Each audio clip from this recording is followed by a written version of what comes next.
It's showtime.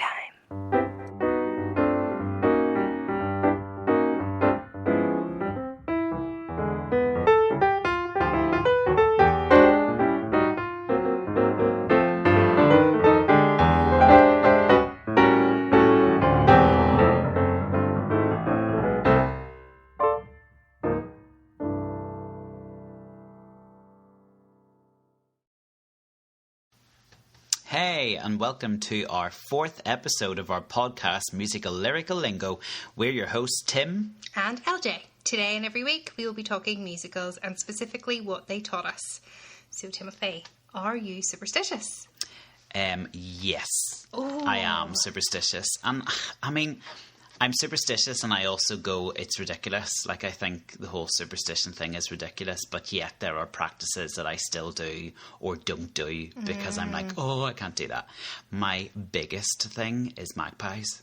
Oh, really? Massive. Like, yeah. And I know it's really stupid, but I literally see one magpie and I don't freak out because I wouldn't be dramatic like that, but I'm like, oh, for goodness sake, something's going to happen.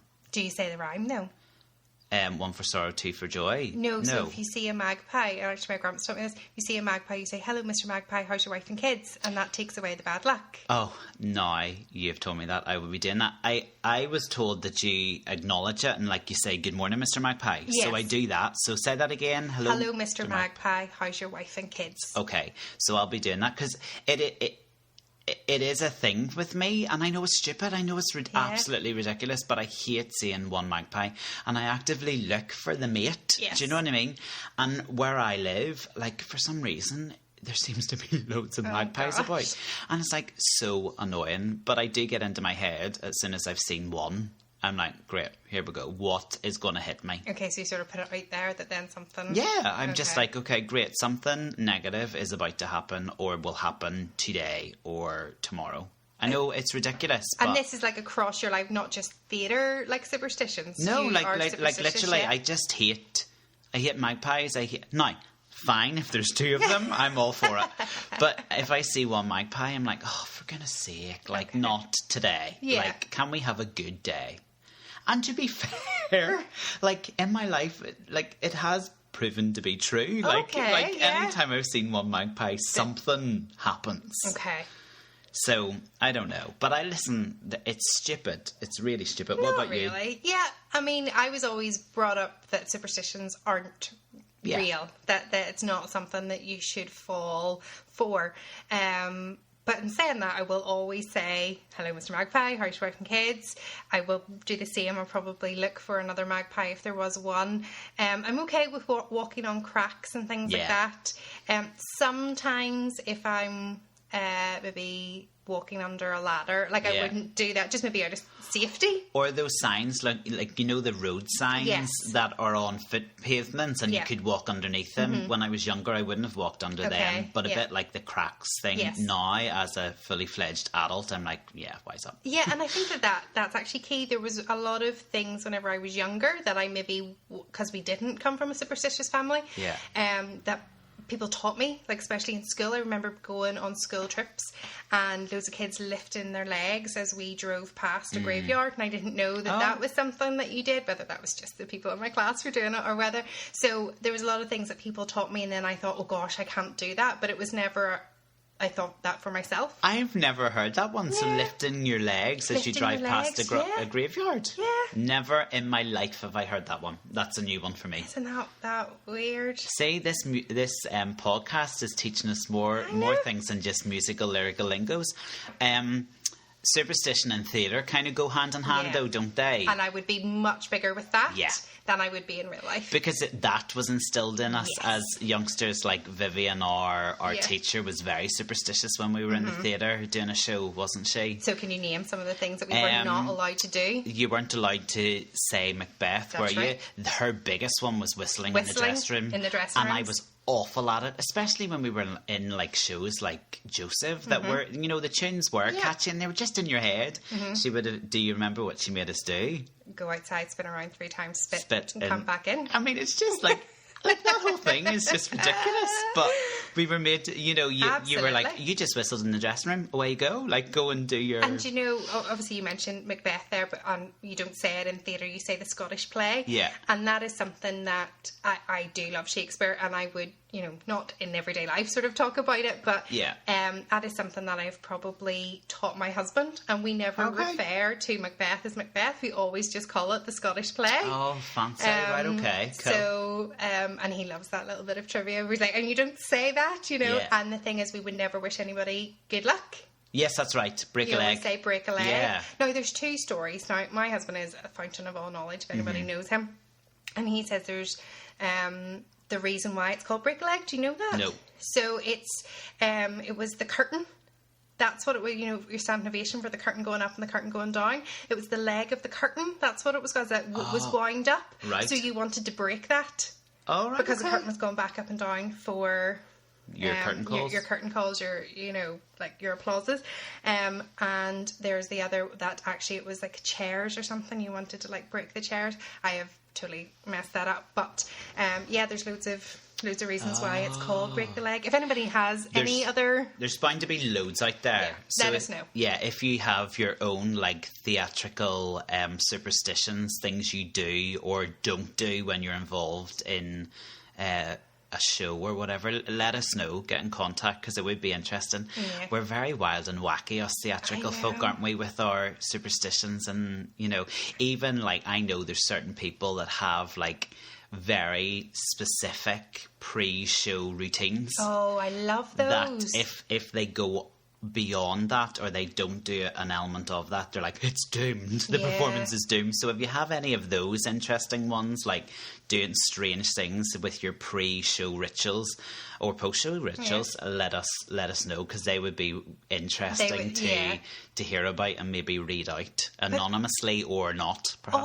Also, those are interested in how they came about. So obviously a superstition or a routine or a ritual comes from maybe one person doing it and then somebody take it on. So I don't know if this is one, but I would never put my lipstick on until like 5 minutes before. But that's not a superstition. But Yeah. I feel like I can't do that now if I'm okay. I can't put my lipstick on even if I'm going out until just before Yeah. I'm heading out Because somewhere. that was our routine as a 'Cause that kid. was our routine Yeah, 5-minute call, line up and Yeah. get your lippy on. Yeah. But it was only so our lipstick wasn't off by the time we got yeah. on stage. But for me, that's something that I have to You do. stick to now, yeah. stick Do to you now. do that as well? Like going out on a night out, Yeah, so you that's don't what I put your mean. lippy No. on before you... No. Love it. Like I wait, Yeah. I wait, and funny, we've been putting up some pictures just of us in previous shows, and there was some comments about my blue eyeshadow in particular. Vibrant. But I love that was a tradition for us, blue eyeshadow and bright red lipstick. Yeah. Yeah. And you would have got the wee, like, eyeliner pencil, Oh, the wee wouldn't tips, you? yeah. Yeah. Fun. Isn't it funny, the things that we did, or, like... People are going to be wondering what they're listening to. I know. This has almost turned into a podcast about superstitions. Why are we talking about superstitions today? Maybe we LJ? should discuss the actual musical that has superstitions. So this musical is Blood Brothers. Yeah. Oh, Timothy Blood Brothers. It's legendary, isn't it? Oh, it so is. So should I tell our lovely listeners about Blood Brothers? Yes, please do. So, Blood Brothers is a musical with book lyrics and music by Willie Russell, which was written in 1981. It was originally developed as a school play, and then after Russell had read a one-act play about two babies who were switched at birth. Okay. It debuted... Is that the right word? In Liverpool. Debuted in Liverpool, then transferred to the West End, where it won Olivier Awards. It ran for 24 years. I was going to say it ran for years and years and years and years and years. 24 years in the West End, and it's just still touring. Yeah, that's it. Yeah, amazing. actually, it almost toured like every year for a very long time, and then it did have a bit of a hiatus there recently, and then came back. And like, I think it certainly sold out like a fortnight in the Opera House, like that. Yeah. It was so quick because the fans are avid fans. That's it. It has a real sort of, like, they're called like blood they are Blood Brother fans, you know. Yeah. But it's the tale of Mickey and Eddie, who are separated at birth, who end up on different ends of the social spectrum.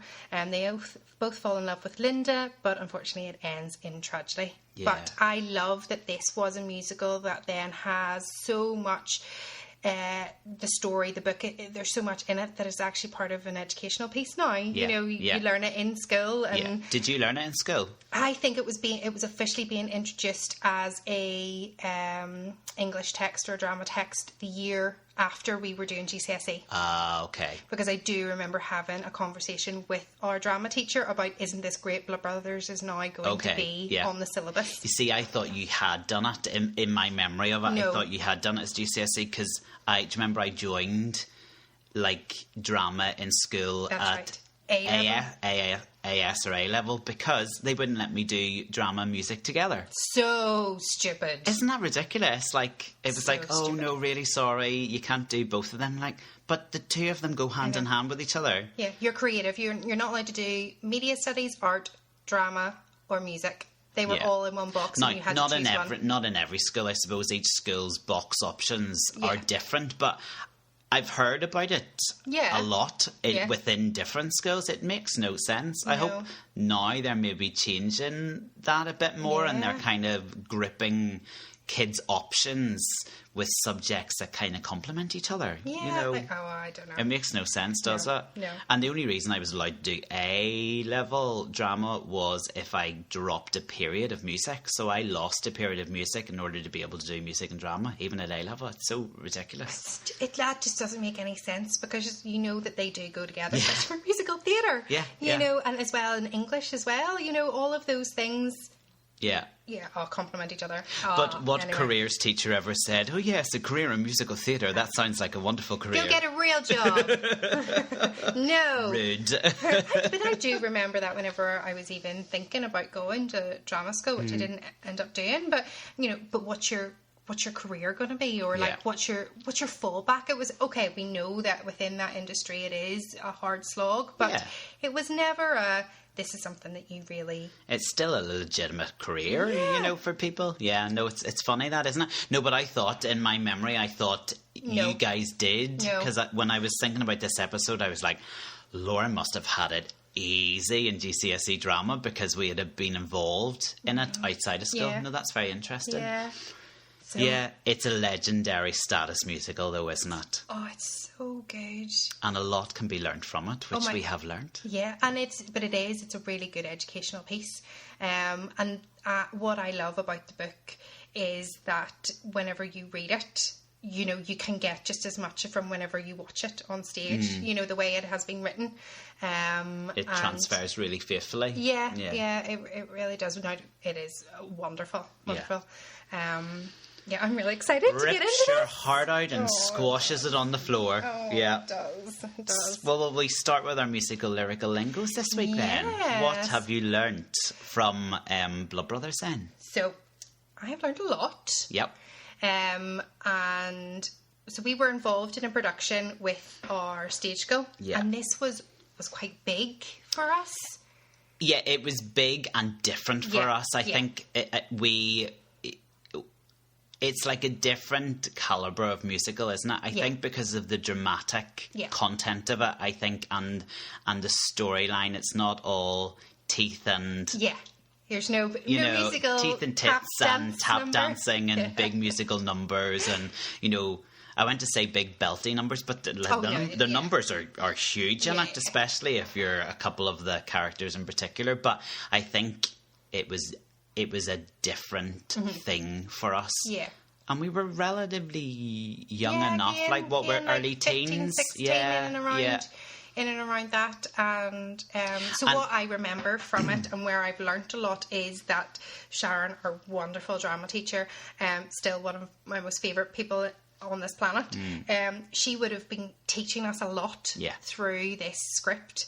And the one thing that really stands out in that, I only learnt whenever I was doing it, is wireless. We are from the generation where, you know, technology was just there. I did not know that a wireless was a radio. And it was the first time I remember being in her living room when we were rehearsing and asking the question, like, what is a wireless? And her, like, almost taken aback that we didn't know that, and not in a way where she was, like, judging us. It was just, oh no, a wireless is a radio.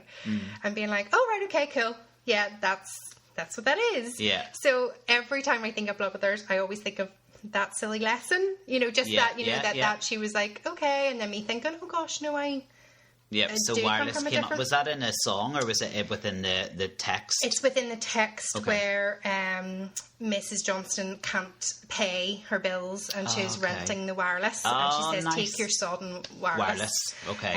Take your radio with you. Have it. So, very good. So that's the first thing. And then in the song, Marilyn Monroe, which Mrs. Johnston sings, then the club, she mentions about being in the club, and that is a reference to being pregnant. Yeah. Did not know that. Yeah. You know. Even Marilyn Monroe, like, I didn't really know very much about her. Okay. Yeah. Until we did Blood Brothers, because Mrs. Johnson almost has her on like a pedestal, doesn't she? Marilyn Monroe. Yeah. She's everything that she, you know, wants to be, pretty, you know, gets the attention and stuff. Yeah, she's like an icon for her. Yeah. She's like, it's like an icon that she references a lot throughout the show, isn't she? Yeah. So that was what I learned from that. And also a lot of the superstitions. So like I said, I didn't come from a superstitious background. So I learned a lot of superstitions from the songs, you know. What were the superstitions you learned from Mrs. Johnson? Shoes upon the table. Yeah. I did not know that was bad luck, like new shoes on the table. So do you not do that?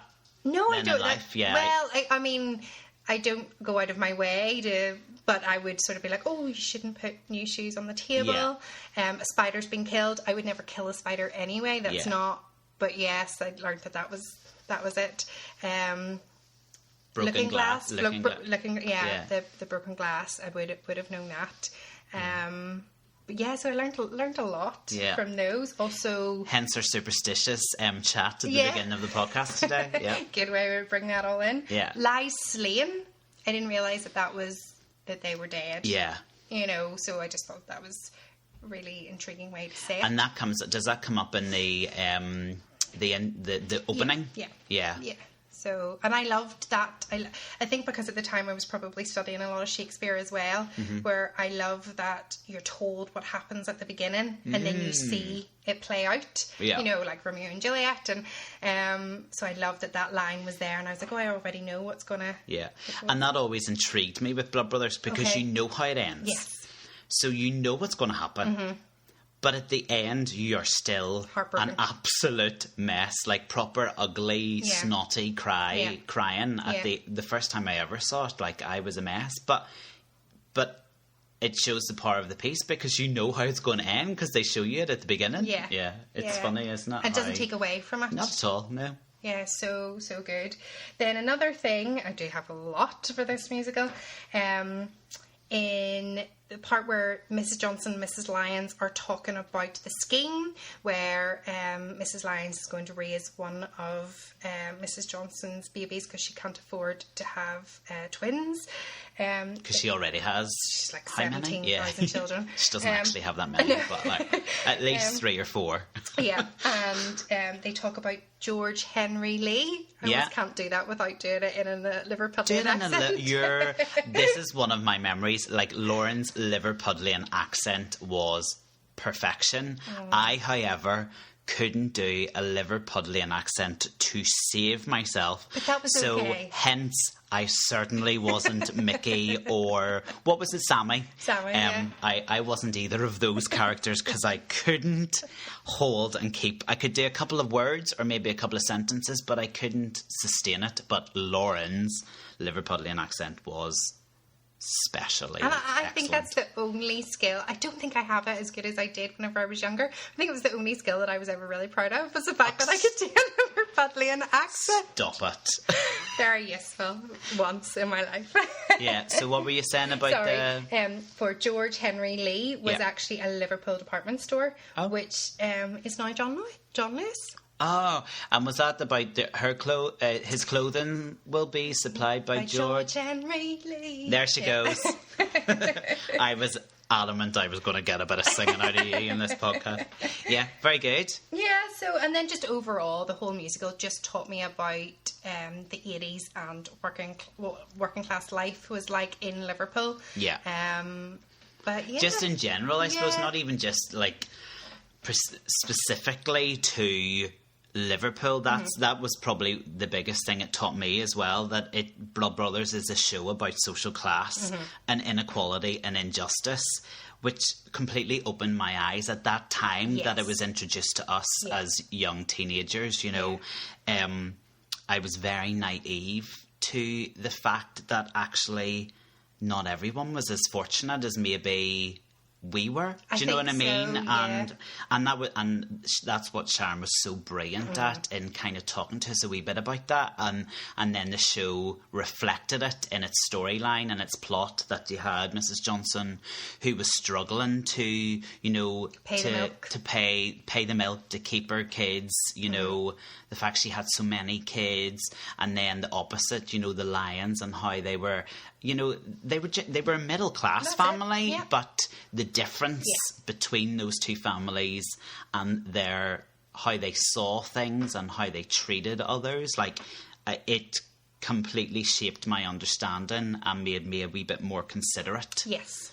Especially at that age. Yeah, I think so. I think it was a really good life lesson for that. You know, we did come from a privileged background, and we're okay to say that, and we didn't grow up in the 80s, and we weren't aware of like those massive redundancies and the miners' strikes and all of that stuff that went on, and just being educated on how some people had it so tough and so hard, and how the decisions that some characters have to make in that play, you can see how they made those decisions. 100%, and you know, it's not so, it made it less black and white, like right versus wrong. You know, there's definitely loads of different sides to different stories.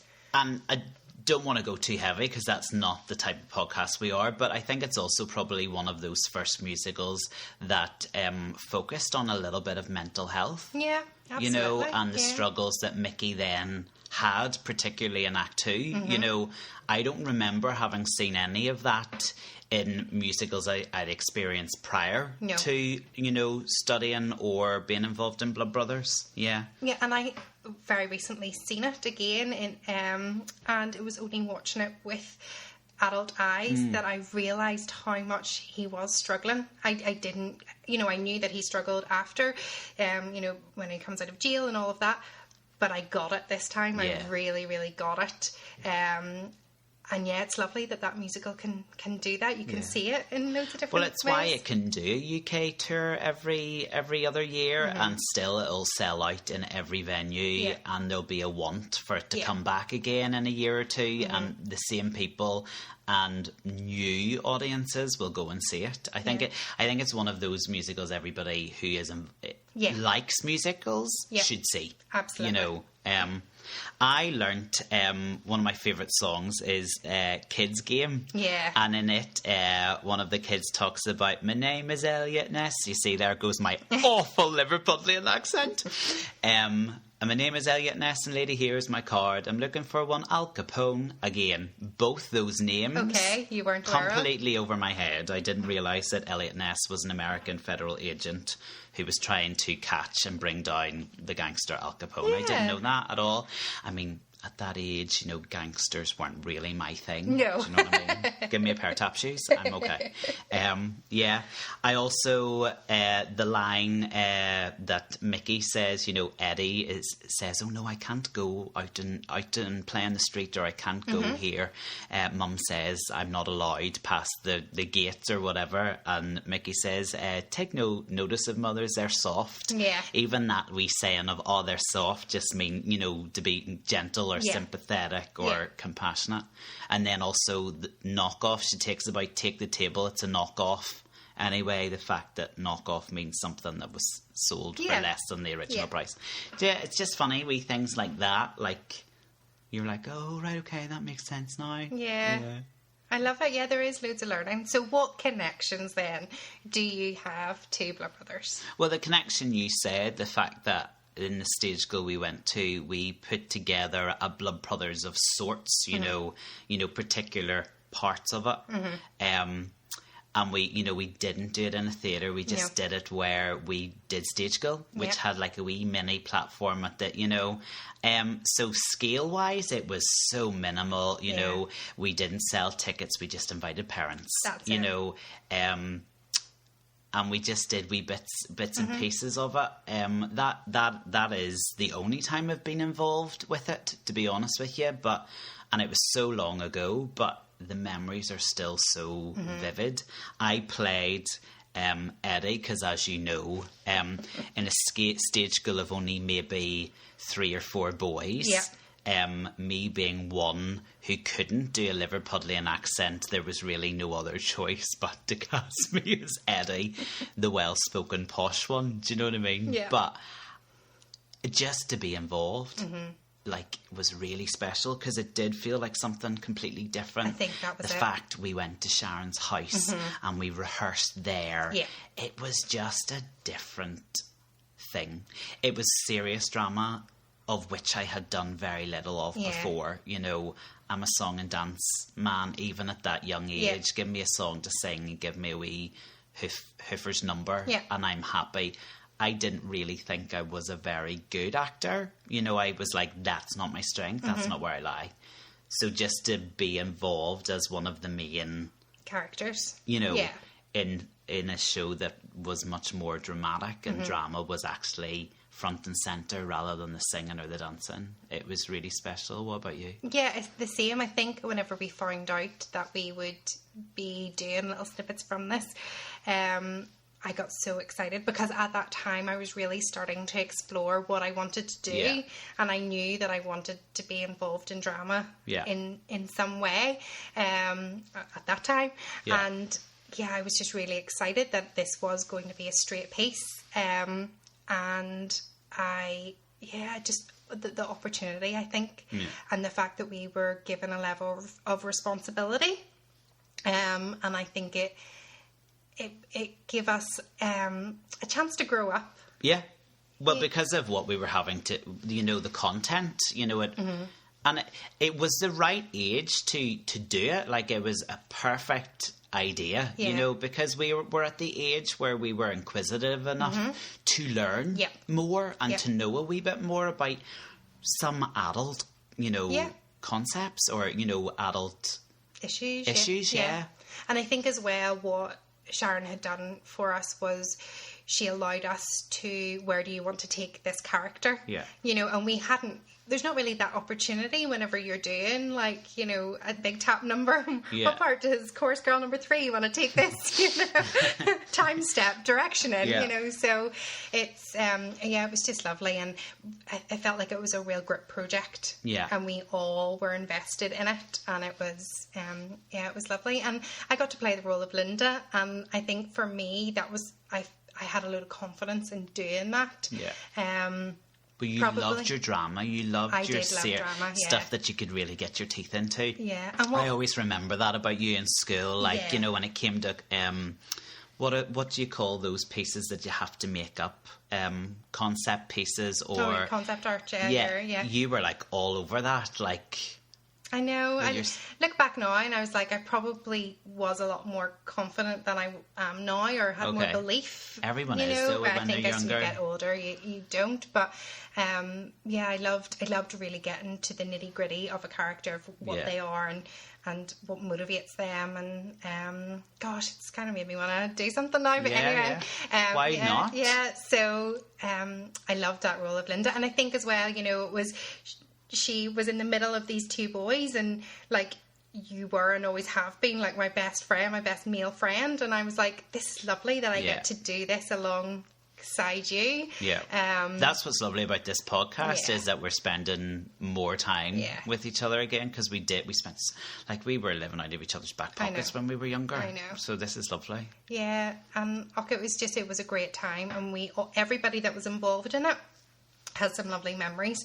And also I think the roles there's a couple of people in Stage Go, which I still, we're not in Stage Go anymore, but I still associate them with the roles. Yeah. Like sometimes I see other people maybe attempt a song and I'm like, oh, so-and-so did that better. Oh, that's nice though. Yeah, it's lovely. I have really fond memories. And we've talked loads about the seriousness of it, but actually, as much as it's a serious piece and, the plot is very important, it was hilarious. Mm-hmm. Like, the writing and the lines, especially in Act 1, are so funny. Yeah, like, the contrast is so good. Yeah. And that, like, it was the first time, obviously, I came across Mickey's monologue, which I think in musical theatre is probably the best script monologue that's ever been written. It is so funny about him, standing on a box to wee through the letterbox of the house next door to him, and wanting to do certain things, but he's not allowed because he's 7, but he's nearly 8. And it's brilliant. And I still remember Joel, who played Mickey, and how he did it, and he was hilarious. Like, absolutely hilarious. Good. And what as well was maybe a bit unusual about this musical was that it's the same actor throughout. Yeah. So you watch them as a 7-year-old and you believe that they are 7 right up until, they are in their late 20s or whatever. So it's... I mean, we must have been really talented, because that's not an easy feat to act as a 7-year-old to then go all the way through to an adult. I know. And we were only in that the age of 15, 16. Like, hello. Yeah, no. Give us the Olivier now. And also, I loved the fact that you were meant to be in love with me. And I was like, oh, stop it. No, I didn't love that you were meant to be in love with me, but I just... She did. I always she was totally like, did. Oh my goodness, I found all those scenes awkward, but we just worked through it. Yeah. So as I was saying, I love the fact that you were in love with me is wrong, but I just... That wasn't a slip, folks. She meant every word. There was certainly elements of this that I found uncomfortable, and I was able to work through them and create a performance which I was proud of. Because the environment that we were in was so supportive, and we were working with adults who were so good at the job they did. Yeah.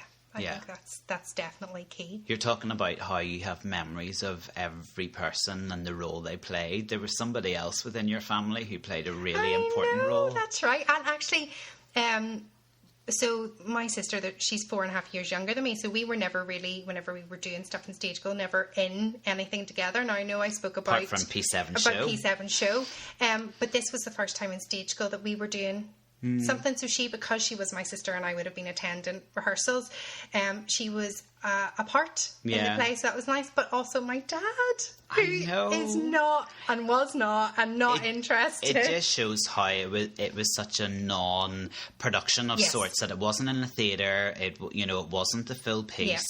That even family members were brought in. Listen, we need this wee part played. Would you mind coming in? And that was because it was just parents watching it. It was just him sitting there, and then he was able to come in and be one of the policemen at the end. So there's some really lovely... And do you have a memory about him and the policeman at the end? No, should I? Yes. Oh my gosh, I've forgotten. This is hilarious. Yes. Tell me. How are we doing this episode? When you said, shall we do a Blood Brothers one, I thought, yes, because she's going to tell her story about her dad. Oh no, please tell. Seriously? Yes, oh my goodness, tell. Lauren. So I remember... Oh, I remember She's got now. it now. She's got it now. But you so tell it. I remember... LJ's dad was playing one of the policemen. At the end, there's this confrontation... we need to be careful with this podcast that we don't give too many spoilers away for people who haven't seen the musicals. I know, but I think... Anyway, there's a there's basically the relationship between Eddie and Mickey, who are brothers. Yes. They didn't know it, but it comes to their attention. They have this face-to-face towards the end of the show, and the police rush in because one has a gun. Yeah. Okay, so there's endangerment of life there, and the police rush in. Lauren's dad being one. Okay, they come rushing in from the back of the hall, and is standing on the floor, pointing his gun up to the stage. And he has to pull the trigger. Mm-hmm. Now, we had got like licenses to like use stage guns That's right, for yeah. the full impact. But that night your dad's gun didn't go off. Now your dad's gun was supposed to gun one of us down. That's right. Yeah. So no gun goes off. We're supposed to both drop. That's right. Right? Oh my goodness. Yes. So what did your dad do when his gun didn't go off, but he did have to shoot Mickey? Shout bang bang. He shouted bang! Exclamation mark. Yeah, and I ran up onto stage, and at the point where both of them are meant to fall, Yeah. and I meant to cry, both of them are still standing, and I was like, oh my goodness! No guns have gone off. Oh gosh, why had I forgotten about that until I don't that know. moment? I have no idea how you didn't remember that. But that part, also, if you go and see it, is something that you maybe need to watch out for. Yeah, funny you say that. It is one of my biggest peeves about the theatre and audience etiquette, and we've talked about this before. It drives me insane when things like that in a show, like gunshots or something dramatic that takes the audience off guard, it's not expected, that they immediately start laughing and break the atmosphere and break the tension completely. Now, I get it. For a lot of us, it's the natural reaction when you're shocked that you laugh or you exclaim something. But my goodness, do it quietly in a theatre setting. It does my head in, because I'm like, come on, folks, like, you know, atmosphere and the tension is being built up. They must, like, audience members must know something's about to happen. Yeah. Don't, for goodness sake, giggle. And if you're going to giggle or laugh, do it quickly and quietly. That's it. I think if you find on. yourself doing that, then stop. I went to see it recently with some good friends, and I obviously knew what was happening. So did one of the other friends that I was with, but the Chris, the meal didn't, and I was trying to say, just be careful of this bit, because I honestly didn't know, like if he would jump or scream or whatever. Now I should have known, because we've tried to scare him in the past and he has never reacted. But I thought, you know, being in theatre, the live moment, he probably didn't move one muscle. Oh wow, right. Not one muscle. Okay. But then, because we both, and we knew what was happening, jumped, and then we're crying and all of that malarkey, thought that this was hilarious. That I didn't laugh out loud in the performance, but I was like, how can you not jump? How did that not scare you? But you see people laughing at inappropriate moments, or like even serious lines which are targeted, or like, so I was involved in a production of Hunchback recently, and at the end of Hunchback, Quasimodo has Frollo on about to throw him over the balustrade, and you know, Frollo says, you don't want to do this, and the gargoyles, who were like Hunchback's best friends, they all go, yes you do. And every night, without fail, it got a laugh from the audience, and I'm like, why are you laughing at that? Like, that's not a funny moment of this show. Like, it's, you know, it's so weird, people's tension, reactions. But is it that tension that some people do react in it? Yeah. But if you find that you're a laugher at tense moments, try not to laugh. Shut them out. Oh, so Timothy, any other connections or anything that you really felt you learnt from this musical? I have a huge issue with my characters. I have two issues with my character. I played Eddie, as I said. The first one is he has the worst song in the whole show. Why do you think that's the worst song? It was awful. Everybody had such brilliant songs. I don't have a song, or Linda didn't have a song. That's very true, actually. Awful. It's a song called I'm Not Saying a Word, and it's all about how he loves Linda so much, but he can't say anything or whatever. But it doesn't stop him doing what he does, which is also my second issue. So the first issue is my musical number was awful. I hated it. Well, you were wonderful at it, so it's not your performance. And then the second one is that obviously he does, break his brother's trust, I suppose, and how he he acts with Linda, and like Linda and Eddie do have a bit of a thing, and I'm thinking that's wrong. You should never have done that. That doesn't help. That didn't help his brother's situation at all. No, it certainly So there didn't. was certain guilt within me that was like, oh, I don't agree with my character's choices. And is it with that part can be played differently? You can either True. choose to show that they do end up having a meaningful affair as such, or you can just show it, which I think we kind of did. Was No, more we that totally it was that did, but I friendship. suppose it's me taking the moral high ground of no. Yeah. You know, it was Linda was Mickey's wife, and he shouldn't have even gone there. He should have been there to support his brother rather than giving in to his feelings towards Linda, I suppose. Yeah, that's interesting. It's interesting, isn't it? But like it is, like I do, like still go, and every time I watch it, I'm like, oh, Eddie, how could you do it? Oh, yeah. No, I don't get that, but I think because I see it as she needed that friendship and support. Yeah. Yeah, she be a friend. She was just as lost Don't as Mickey was. Kiss the face off her. Yeah, true. Any unsung heroes this week? Yeah, my standing ovation this week. I have 3. So first of all, anytime I've seen Blood Brothers, I think it's been the same actor who's played Mickey, apart from when we did our wee bits. A guy called Sean Jones. He played Mickey for over 2 decades, I know. which is an insane amount of time to play the one role, but I totally get why he kept coming back, because he was so phenomenal at it. I've never seen an adult play a 7-year-old kid quite like him. And the way he changes whenever that, after he comes out of jail, like you really believe that he is a tortured soul. Like his acting was unbelievable. Yeah, 100%.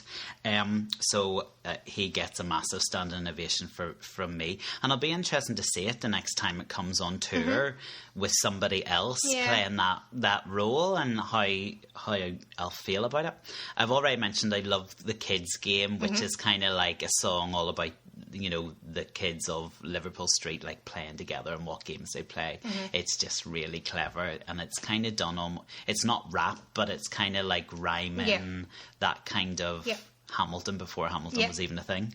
And then I also love, which is probably, people will go, what part is that? There's a bit in Act 2, it's called the Summer Sequence, which basically I think it was Willie Russell hitting the fast forward button, kind of going, listen, we need to get through a couple of years here of the story to get to where we need to get to. And I just think the writing and the lines are beautiful in it, and it's accompanied with really special, lovely music. I think it's a really clever wee sequence, which does its job really well of fast forwarding through time, but doesn't leave anything out that shouldn't have been left out. But you definitely need to see. Yeah. You need to see that. Whenever you're reading it, it probably doesn't translate as well as whenever you watch and you can see that passage of time. They're lovely. Yeah. Also, I suppose a massive kudos to Linda Nolan, who I know is going through a really tough time at the moment, health-wise, and has been for a few years. I've seen her play Mrs. Johnson numerous times. It seems to be a thing with the Nolan sisters. I think they've probably all played Mrs. Johnson at some point in some production, but she is my go-to Mrs. Johnson, because she rips your heart out and squashes it on the floor. So much love to her, because she's been a wonderful person in that role. What about you? Yeah, I'm going to say the narrator. I loved our narrator, but then I love her anyway. And we had a female narrator. Shout out to Jennifer, Molly, Logan. And I just think to hold the show and to be that like almost like menacing presence that is like in the back of Mrs. Johnson's mind all the time, that she sold, her baby, and even though you can see why she did it, it's still, you sold your baby. But just for the narrator to be that person on the stage and deliver and explain to the audience, I think that's somebody that maybe doesn't give enough credit to, and it is a very strong role. If we would ever do it again, that's the role I would want to play, but I could never play it because I can't do a Liverpool accent. I still can't. Okay. well, maybe you could work on it. There goes that dream. Do you not think I've been trying to work on my Liverpool accent for the last keep trying. 20 years? Keep trying. If you were to do it again, would you want to play Linda again, or what? I think so. I think for another time in stage school, I did do Mrs. Johnston. Okay. I didn't feel as comfortable doing it. Really? Because I thought when I asked that question there, I was like, she's going to say Mrs. Johnston. No. I don't know whether or not I felt I wasn't ready for that role. So maybe now being a mother, you know, maybe coming back to it with real adult eyes, you know, rather than 17, 18-year-old eyes. I think you would play a brilliant Mrs. Johnson. Do you think so? Yeah, like of roles that I would think you should, if the opportunity ever arises to do, like Mrs. Johnson would definitely be up in my top 3 for you. I'd have to work on my singing voice. Apparently I'm very monotone. I did not say that, by the way. That came from another source who should be ashamed of themselves. They know who they are. I think it's such a big role, though. That would be very, very tough. But I would certainly love to be involved in a production of it again. Maybe direction. Like, I really took to directing, and I love that. So I would love to direct Blood Brothers. Very good. Excellent. Yeah.